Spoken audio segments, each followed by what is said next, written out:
Hi, everyone. Good morning, good afternoon, good evening, wherever you're located. And my name is Dorothy Dalton, and I'm delighted to be here with Caddy Gaye. And today we're going to talk about navigating uncertainty in a post-COVID workplace. I want to just say that this is the second time we've had a go at this, and we had a live session earlier in the week, but I was actually bumped off my own Zoom meeting. So Caddy very bravely soldiered on, and I was able to join in, but we decided just for coherence and consistency that we would record this for those who wanted to participate and to learn what Caddy's got to say. So Caddy, thank you for being here. We did some crowdsourcing of questions before the session, and we've got a lot of meaty content. They're what I call save the world questions for Caddy to share some light on those issues. But first of all, Caddy, please introduce yourself and tell us what's going on for you. Thank you, Dorothy, for the invite. I'm honored to be part of this conversation, navigating through uncertainty during COVID-19 and post-COVID-19. So my name is Khady Gaye. I'm based in Brussels. I'm Manager HR International Acting at United Airlines. I'm responsible for different countries in Europe, Netherlands, Belgium, France, and Italy.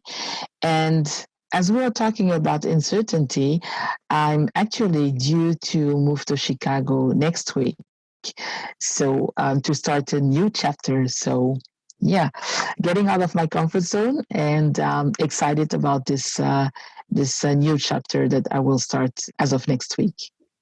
Well, Caddy, thank you for your time, because I know that you're actually flying out on Tuesday. So not only did you give us time for the live session, but you're also giving additional time for today. So one of the things I just wanted to set some context. This is not new to anyone who's going to be listening to this podcast, but we have what I think are the convergence of four crises. We have a health crisis with 23 million cases of COVID worldwide. We've got an economic impact of that health crisis, where people have been forced to work from home or close their businesses. With certainly that Caddy, you're in a sector that has experience of this, and globally we're going to see a 4.6 drop in GDP, and experts say that officially puts us in a global depression for most regions.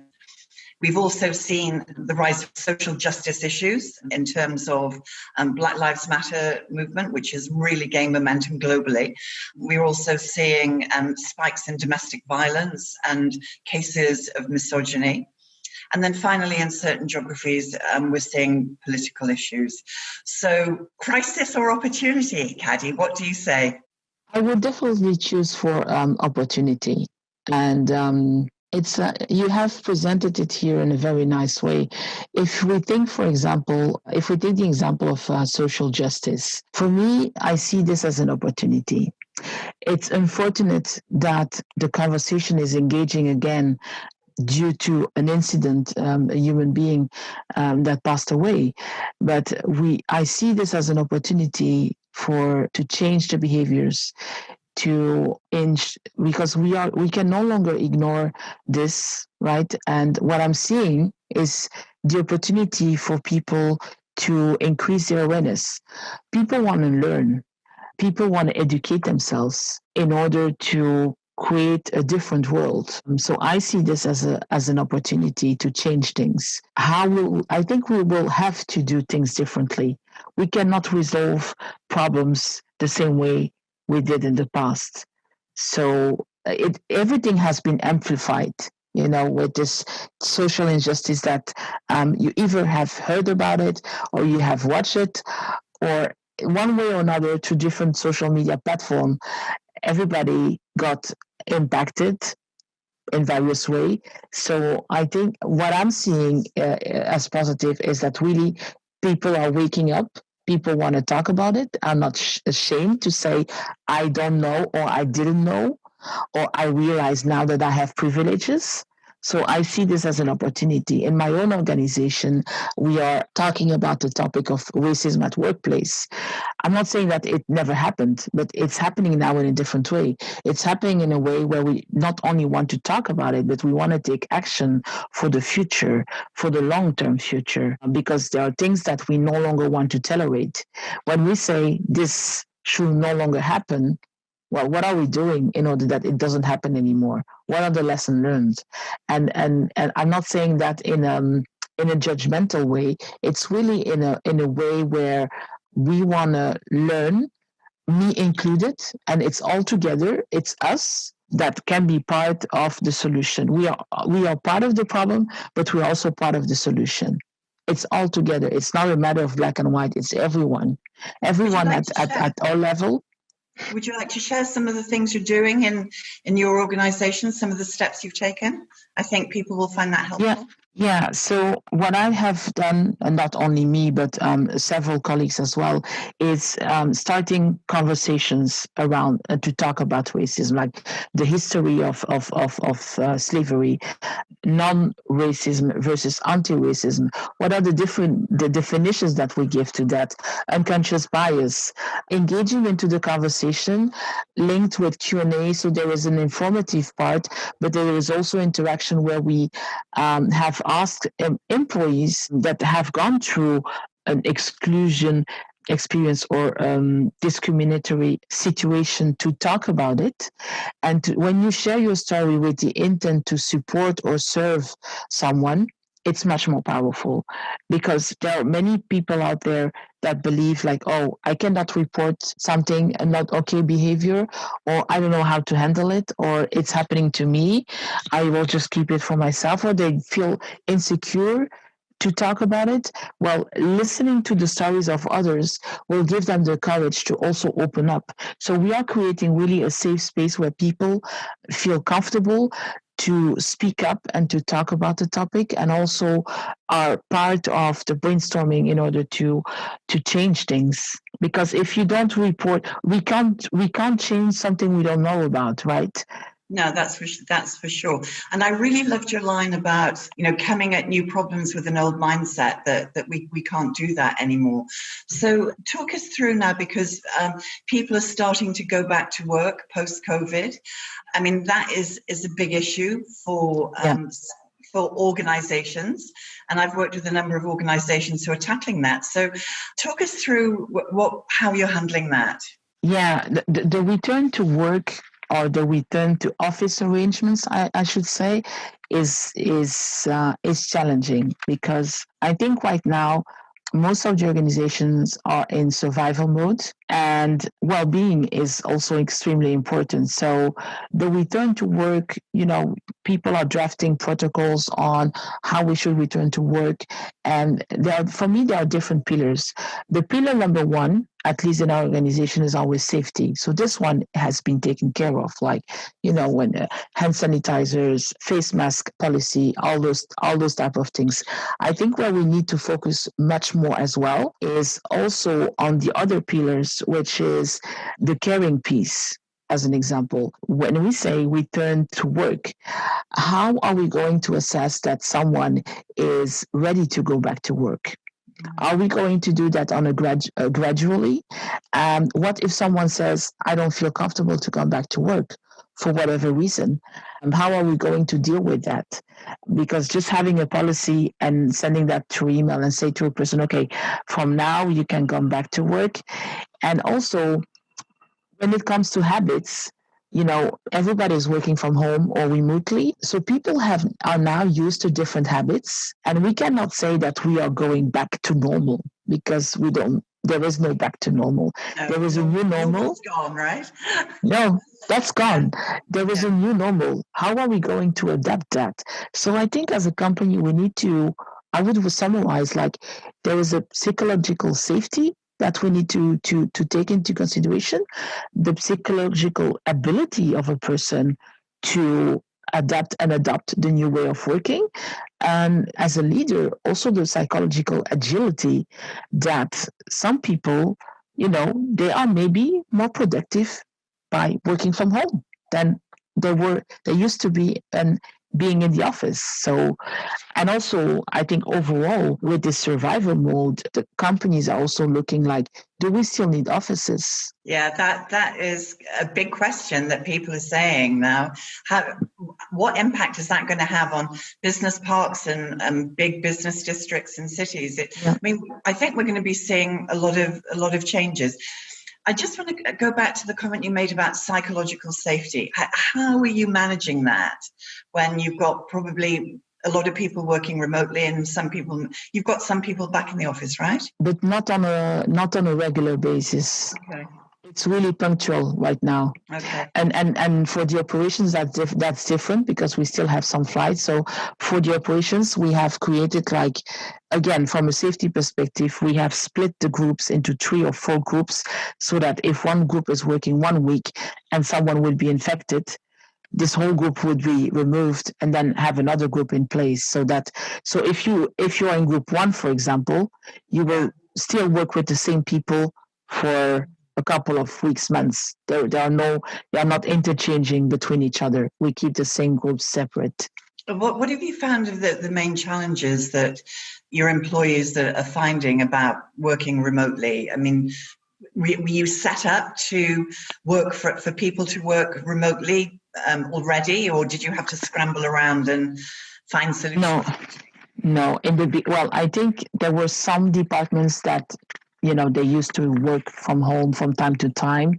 So we had to make some adjustments. For some, they never worked from home. So we really had, to make sure that they had, like, the equipment in terms of laptop, VPN. So all the logistics had to be taken care of. I think in the beginning, people were struggling just by using the new technologies. But now, slowly but surely, we provide them with resources and some training on how to work remotely. Also, just our IT department has been just increased in terms of providing help desk support. So I think from a logistic practical perspective, that we are in a much better place than back in March. But now what we are seeing is that with this remote working is when it comes to how do you foster an inclusive climate? How do you keep the connection with your team? Because there is also this additional layer that people are working from home, but they are working on a reduced work schedule because they are in temporary employment. So one are working like 1 day a week, one are not working at all. So how do you manage all that? It's a melting pot of various pieces that you need to juggle with as an employee, but also as a leader. So we're asking, like, how do we do to keep the connection with the employees? I think what we have put in place is staff calls. So we are having video calls with them to keep them updated on whatever's happening in the company. We are also having, like, more informal calls, what we call the happy hours, where we talk about everything except work. So this is a bit an alternate to the coffee chats that you would have at the coffee machine. So this way. What sort of support have you given your team leaders or managers to motivate their teams and maintain trust? Have you done anything particular? Have you done any special training or had sessions with them? For the leaders, what we recently did, they went to a virtual training online course on inclusive leadership. That's one thing. The leaders have also as goal that they need to keep the connection with their teams. So they are organizing town halls to update people. And the way that those town halls are structured is that there is a piece of presentation, the classical format of updating about the organization. But then you also have the piece where they use the chat feature for Q&A questions. And also we give the opportunity to employees to ask their questions live, so that there is a bit of interaction as well, so that you could see your peers live on the live stream as well. I think that's what I've heard from other organizations. It's making people feel included and connected, and trying to do that when also a lot of people are under a lot of stress. Yeah. Because I mean, I think particularly for people who are have kids at home, or they're co-sharing, you know, they call it co-working, don't they, with the whole family around the kitchen table. So it's like a hotbed of stress, I think. Yes. So I think it's not easy for managers Yeah. to manage Yeah. that. I'm just looking at some of the questions that have come in. One of the questions that, and this has been on everybody's mind, is that it's even been in the mainstream press, is the lot of people are saying that women leaders seem to be doing well in this crisis. And I just wondered what your thoughts were on that. And I've actually got a slide of women leaders, which while you're collecting your thoughts, I'll bring it up, because a lot of people don't know how many there are who are doing really, really well, actually. Yeah, I saw the list of those women leaders I think on LinkedIn. It was asking the question like, do you think that women leaders are performing better during COVID-19? I think from my side, I don't have like enough data to say yes. But what I can, but what I really like, and I think we should embrace and celebrate, is the fact that we have those women in the picture, in the spotlight, because this will definitely, I think, encourage current generation or even the next generation that women can also achieve a lot of things at this level and during crisis. So there's certain skills set that they're demonstrating that I think are very encouraging for current and the next generation of women. So yes, I can only applaud this. I mean, Jacinda Ardern, New Zealand. I mean, the several things that she has done. Angela Merkel is really showing consistency in what she does. I mean, even if you look here in Belgium, our prime minister, I was watching a couple of her speech whenever she is explaining the new measures, which are not always easy to understand, sometimes confusing. But each time that she's sharing it, the way she does it is really bringing in trust, and she's also not afraid to say, okay, we made a mistake. Showing her vulnerability, like, okay, we understand that this is difficult to understand, but we are explaining to you the why. And I haven't not really seen that before, that ministers would really take the time to explain things with the level of compassion and empathy that is needed. So yeah, I think we need to embrace that. I think she should be on this list. I mean, I think one of the reasons that Belgium didn't come on the list was that they had quite a high death rate. One of the things that has struck me, that it's about a style of leadership. And I think it comes in strong contrast to the fact that some of the worst leadership role models have been men. I mean, I won't name any names. We all know who they are. And I think that's been in stark contrast to the women leaders. And I think the point that you make about being vulnerable, being willing to say, okay, we need to do things, we made a mistake. But I think there are some men who have adopted that leadership, more collaborative and vulnerable style of and caring style of leadership, who have also done well. So do you think that we are moving generally? Do you think we will see this in business and industry, this more collaborative style and inclusive style of leadership become more acceptable? I think we don't have the choice. We are in this together. We don't have the choice. And you were asking, your initial question of our session is really crisis opportunity. And again, I'm reinstating that it's an opportunity. In terms of crisis, we see who the leaders are. We don't need managers. We need leaders.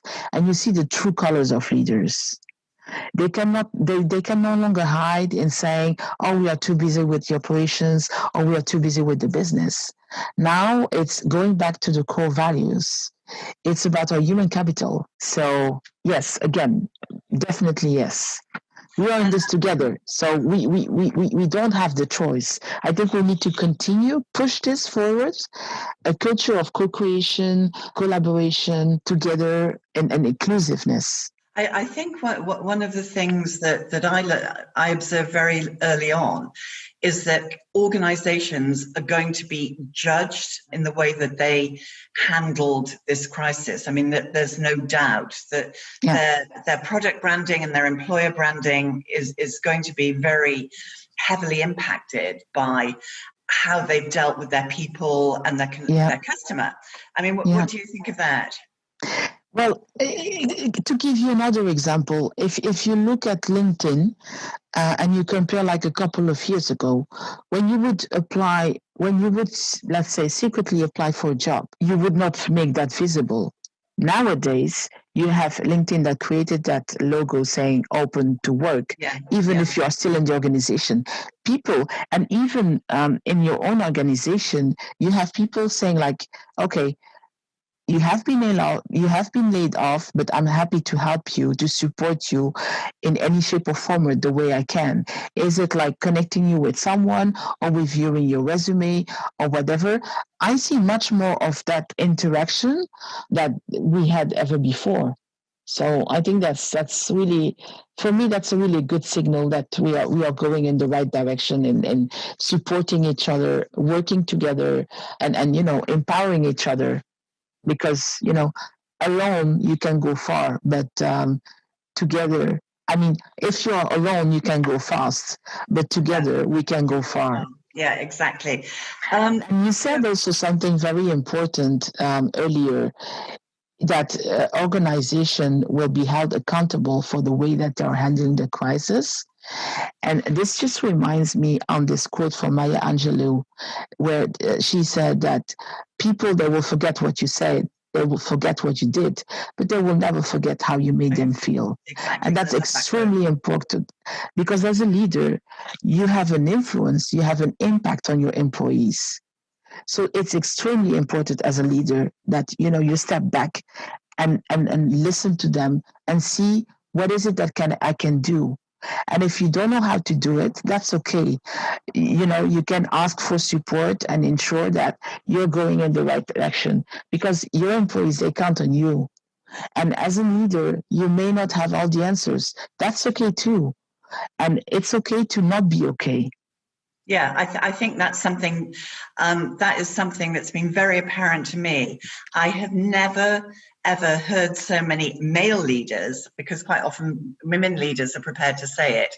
I don't know what to do. I've never had this before. We're seeing as we go along, with trial and error, we're being cautious. And I think that style of leadership is going to be very much part of the workplace of the future. So that brings me to one of our last big macro questions, and we'll go on to the micro questions, is how do you see the future workplace? What do you think it's going to look like? Different than today, for sure. I think we will have to tap into skills that were maybe before underutilized, thinking out of the box, creativity, flex work. It's as a leader, it's maybe over communicating. And when I say over communicating, is over communicating in a way that we should not assume that people, by sending an email, they understand everything. We need that extra care, that extra additional information, and over communicating in different ways. Email for me is not communication, that's informing. For me, communication is maybe not always using the Zoom calls, because there is also a Zoom fatigue, right? I mean, you have to concentrate, you have to show professionally. Well, that's another topic where we can talk about etiquette of Zoom, how to present professionally. But I think sometimes you just want to have a phone call. Just a phone call, the traditional phone call where there is a two-way process of communicating. I think that's important too. It's being consistent is it's asking for feedback, embracing the feedback, the new way of work. I mean, this week I had a town hall, and the one person was in Spain, and I mean, people will be, when we say remote work, it's not only working from home, it can be working elsewhere, right? It can be anywhere nowadays. It will definitely look different, but I think it's, I see it as an opportunity. I think you will have one third like change. You will have one third of people that will embrace it, one third of people that are in between. I don't know exactly what's going on, and you have tons of questions. And those that say, when are we going back to normal? Right. So it's trying to create that new way of working, because currently organizations, they are really looking at like, how does it look like not now? How does it look like in 1 year, 2 years time? We need to change our business model. So changing your business model, that also means that it will have an impact on your people strategy, right? So yeah, I mean, for sure. And I think hopefully what will happen is, even though we're responding to external change, is that we will manage to design a workplace we will do better in some of the areas that we needed to do and be better on. Now, we had a lot of what I call micro questions in terms of those queries that came in from people outside the call, and I've just got the list here. One of, and this is quite a sensitive issue. It's someone who wrote in about one of their managers who had been posting on social media topics that were a little bit sensitive around racism and misogyny. And I just wondered, how do you think organizations should deal with that? I mean, that involves social media and policies and compliance. And how do organizations deal with this explosion of social media activity when it's not always appropriate? I think we see a booming with social media right now, for sure. So I think, at least in our organization, we have a social media policy. So as I mentioned earlier, when you are a leader, you have a certain level of responsibility. So you are the brand of the company. So if I would see a post that I found inappropriate, I will certainly ensure that I have a conversation with this manager and ask him to remove the post if it's in conflict with our code of conduct, our values, our culture. And for racism, I can clearly say that for us, it's a zero tolerance. So, and when we did the first recording, there was a comment saying like, yeah, but you diversity, you need to give, everybody is free to have his or her own opinion. But here, for me, it's not about opinion. It's about you are demonstrating a certain behavior that is in contradiction with the values of the company. So that's where we have an issue. And, myself, when I post to social media about the topic itself is already very delicate. So we need to be careful because, like I said earlier, when you share your story, you do it intention with certain intent, intentionally. It's exactly the same with a post. You don't know who will read your post, the impact it will have on someone. And when you have experienced discrimination, and I've been experiencing it all my life, I know that I want to tackle the issue or the problem from a positive perspective. Sure, I went from trauma into how to deal with it. And this is the message that I want to portray. I want to give tips to people on how to deal with that. I want to tell them that it's okay and there are solutions. In impossible, there is possible. So I cannot, it's like, I give you another example. Throughout my career, we have this, what we call the visible racism and the invisible racism. You know that someone is racist, but you cannot prove it, if you know what I mean. How do you deal with that? And my way is I just remain professional with the person because I've been in HR for 20 years plus. I know that we cannot change people. I don't have a magic wand to do that. But what we can change is a situation or a system or processes to adapt and adopt certain way of thinking, a certain way of behaving, and in your decision-making process. So someone that is posting something that is inappropriate, for me, it's a no-brainer. it should be removed. Yeah, I think one of the participants in the live session actually used a nice line, which stuck with me, which is play the issue, not the person. So Yes.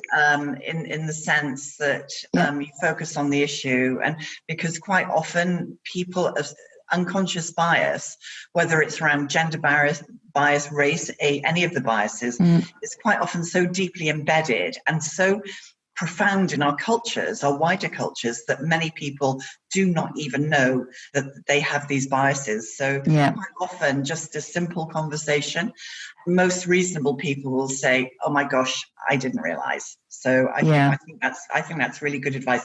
Now, another tricky question. Carry on.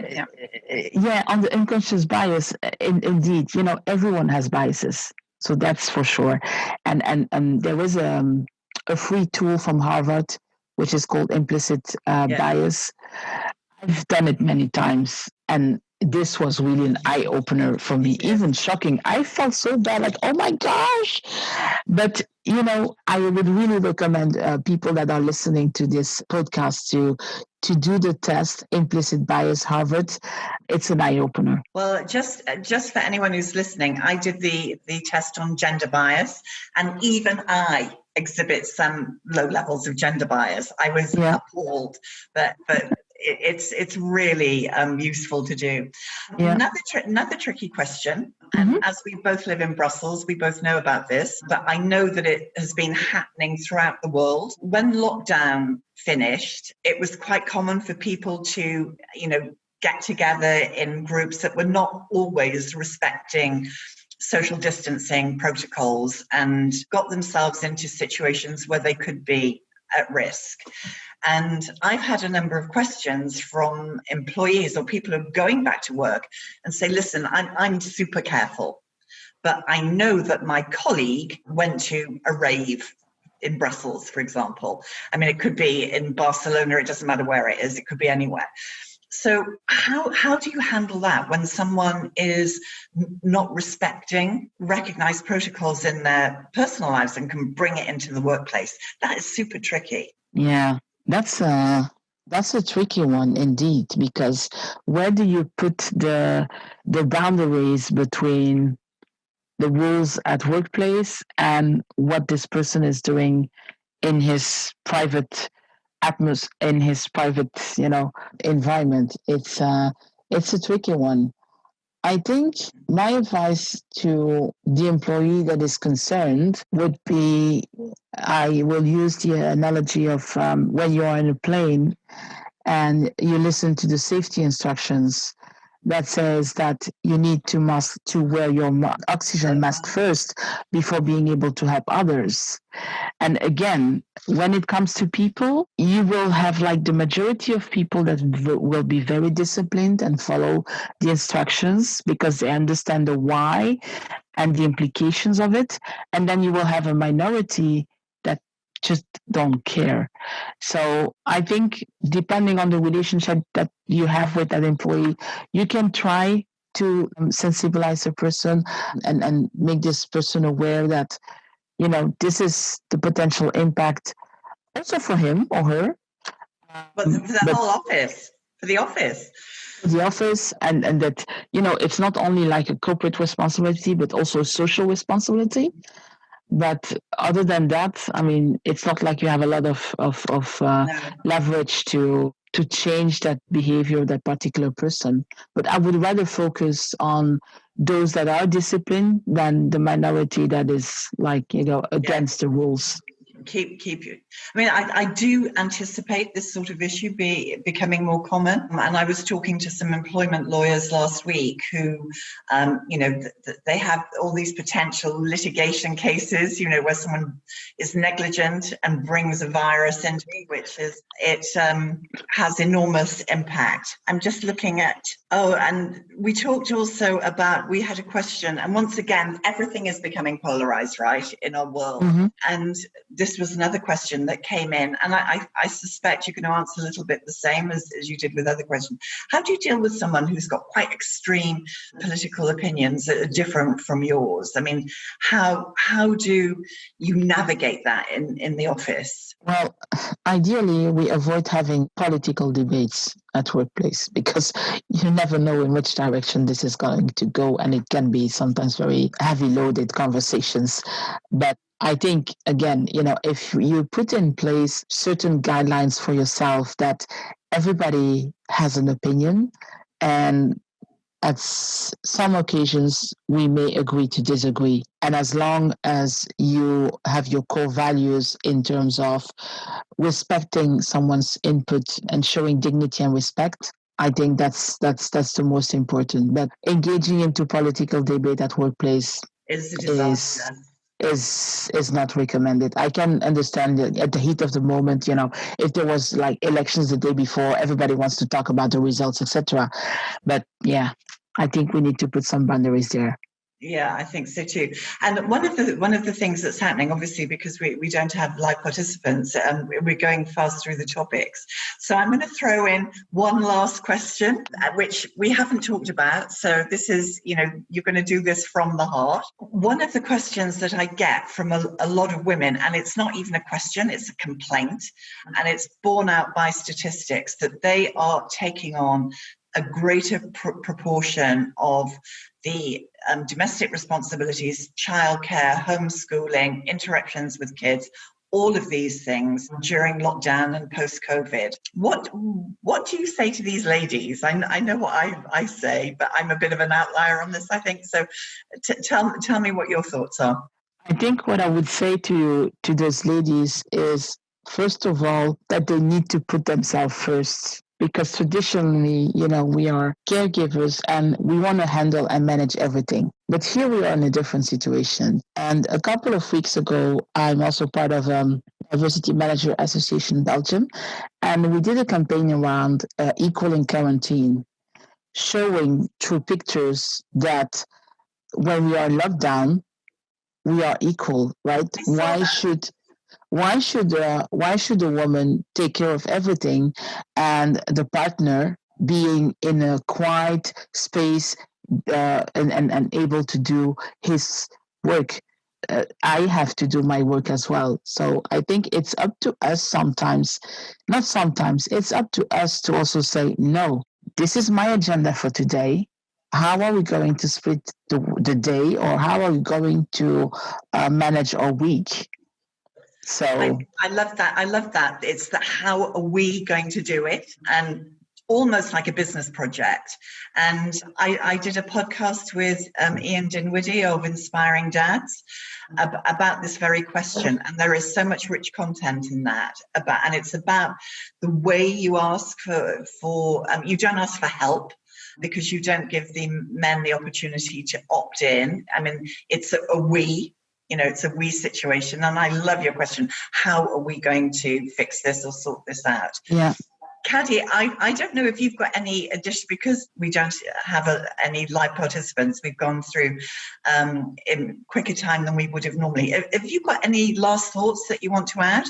Yeah, I think, in navigating through uncertainty in the workplace, what I would give as a final comment, it's communication, it's trust, it's authenticity, it's feedback. With all what's going on around the world right now, because I have a passion for diversity, equity, and inclusion, it's do not retreat on inclusion.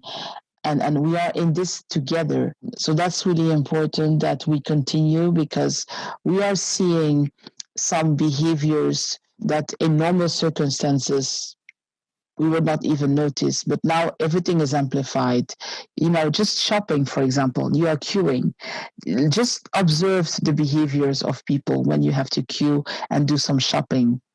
People wearing masks, some not wearing masks. Luckily for us now in Belgium, everybody needs to wear a mask, so at least we don't have any confusion on that anymore. But before, you could already observe. So we are in this together. We don't know where this will end, maybe with a vaccine or not, but I strongly believe that we will get through this. We just don't know when.